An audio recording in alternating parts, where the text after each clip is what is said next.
It's not what you look at that matters. It's what you see.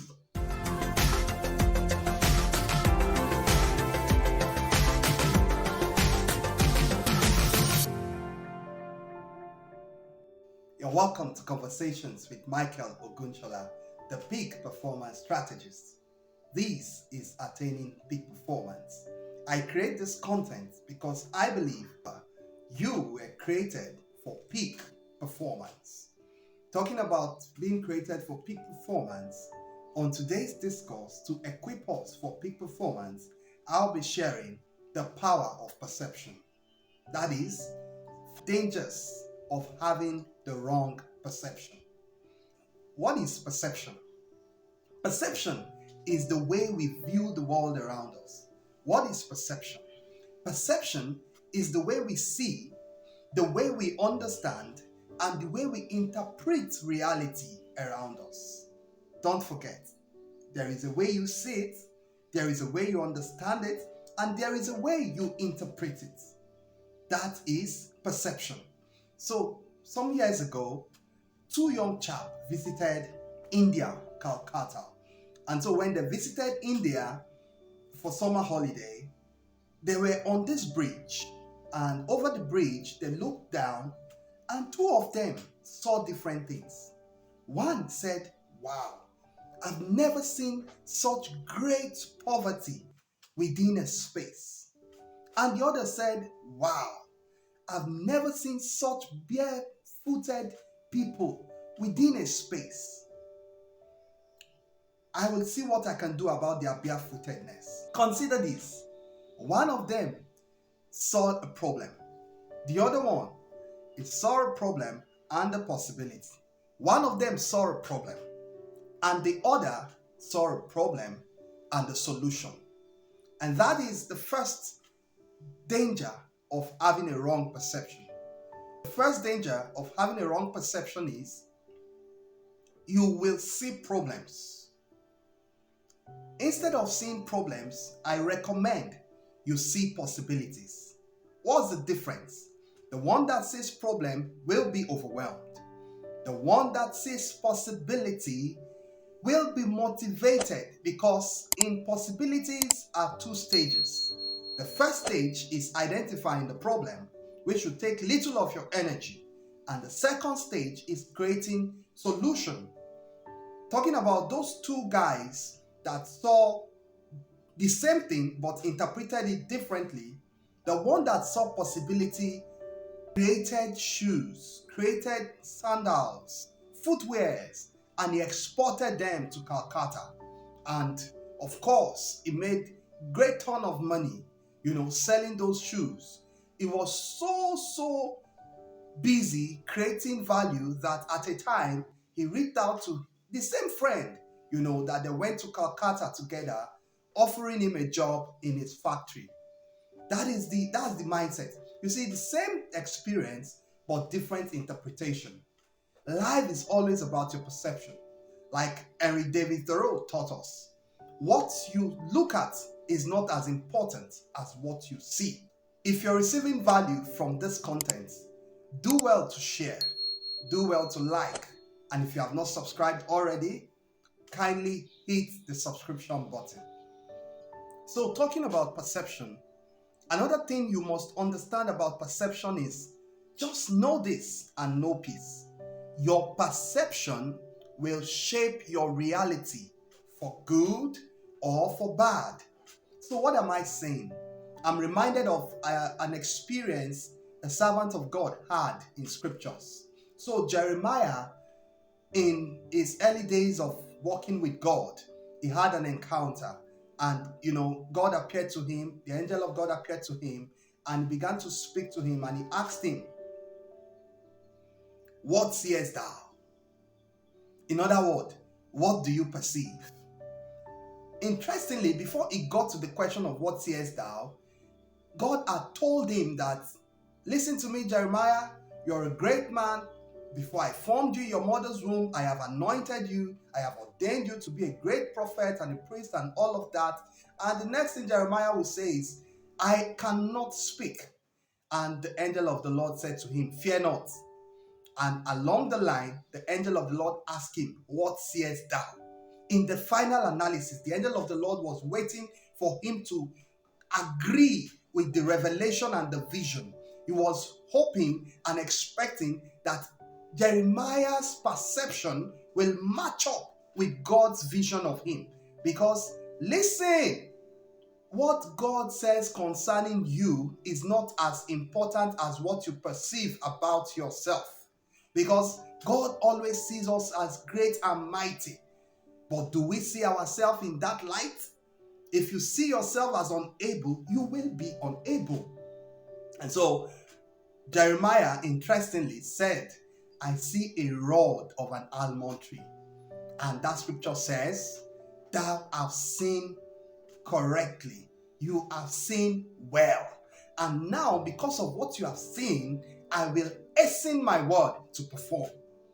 And there was a performance. There will always be a performance to the degree of what you perceive. In other words, if you have a wrong perception, your reality will not be in line or in alignment with the vision God has for you. So alter your perception for good, because when you have a good perception or a great perception, you will most likely live a great life. So talking about perception, why that having a wrong perception can be a great limiting factor. Another thing, another danger of having a wrong perception is failure is inevitable. Absolutely. When you have the wrong perception, you are destined to fail. Not because of village people, as we'll say in Nigeria, but because you are after yourself. 3 young men were serving a master. And the master said to them, "I would be going on a trip. I would give you assignments to deliver on certain variables. When I return, you will give an account." He gave one 5, he gave one 2, and he gave the other 1. I always say this. There is a reason why the one that got 1 got it. Because you see that guy that got 1 talent to trade with, guess what? When it was time for them to give account, the guy that was given 1, he began to fault his master.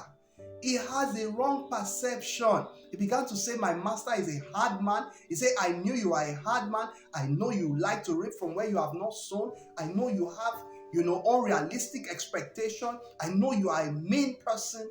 Like the average person, we always blame the leader. We always find ourselves complaining, criticizing, and not taking responsibility. This young man was caught in that trap. And he said all sort of things, and he said to him, "This is your 1 talent. I hid it, and now I'm returning it back to you the way you gave it to me."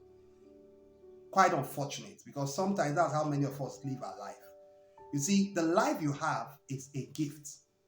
What you make of the life is your gift back to the giver. You have a duty to maximize your potential, to develop yourself, to have the right perception about yourself. Don't blame situation. The same situation that everyone is experiencing is what you are experiencing.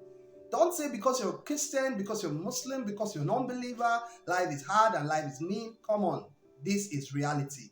In the real world, sometimes things will happen that you cannot even explain. It's not because you're good or bad, it's because you're a human being. And as a human being, we go through some trying times, we go through some good times. It's just like the season of the weather. There is the winter, there is the harmattan, as it were, there is a raining season, there is a dry season. All of those seasons is what makes the weather perfect. I said that to say the young man with the wrong perception ultimately became a failure. And the other guys with the right perception that got 5 and 2 respectively multiplied it. And that's it. If you have a wrong perception, your life will be limited. Another thing you should know about perception is, you see, the limitations in your life and the experiences you go through can give a wrong perception. I'm reminded of Gideon. Gideon, as a young man, was, somebody that God wanted to use mightily. And as a result, the angel of the Lord appeared to him and began to converse with him. And guess what? Gideon says, I am a small man. I am a weak man. I am the least in my tribe. I am this, I am this, I am this, I am that. He began to say all sort of limiting, statements about himself. And in the end, the angel of the Lord shut him up. And he said, thou mighty man of valor. Thou what? Mighty man of valor. And it rattled Gideon's theology, because Gideon was like, you mean I'm a mighty man of valor? And the angel of the Lord said, do you perceive that you are? And of course, Gideon believed he is. He did not allow his experience to give him a wrong perception. He overcame that experience, and in fact, he began to converse with the angel and said, if I'm a mighty man of valor, how come my tribe is being, attacked and my tribe is being conquered? The Midianites have taken over us. We are in slavery. We are in penury. And the angel of the Lord said, listen, all of those problems you have identified, you are the solution. And that's my encouragement to you, my dear viewer. There are problems around you. Don't just perceive the problem. See the problem and also see the solution. Don't forget the first point. The first point talks about what? How that we must see possibilities. And when you see possibilities are in two categories. You start from seeing problem and then identifying solution. And now I'm talking about how that your experience can give you a wrong perception. But if you are the kind of person that believe in encounters and you have exposures, you can change that wrong perception, because ultimately your perception is becoming your reality. If you have an inaccurate perception, you will definitely have an inaccurate result. An inaccurate perception can even come from our upbringing. Imagine being raised in an environment where all you had is no, you struggle to achieve anything, and when good things are coming your way, you lose them. When there are good things in the home, they will not allow you to get them, because they are, there is this mindset they are putting in you that you don't deserve anything good. If you grow up in that understanding, your perception about life will be inaccurate, because when you now go into real life, now that you're an adult, you will believe you struggle to have things. When good things don't come your way, you will believe it's normal. When good things are coming your way, you will act in a way that will sabotage all the good that is coming your way. You will believe junk that is said about you. Or is that the truth about you? That's not it. So the idea is, in summary, when you look at the power of perception, you will understand one thing is central. Your perception of the world is shaping your reality. People's perception of you is shaping how they relate with you. Another thing I would say in closing is, sometimes perception is different from reputation. People perceive you based on their experience with you. Your reputation is who you truly are. But the truth is, if you continually work on your reputation, people will eventually perceive you rightly. More importantly, your perception of the world around you, your perception of reality, your perception will shape your reality. I remain Michael Ogunshola, the peak performance strategist, saying, peak performance, it is possible.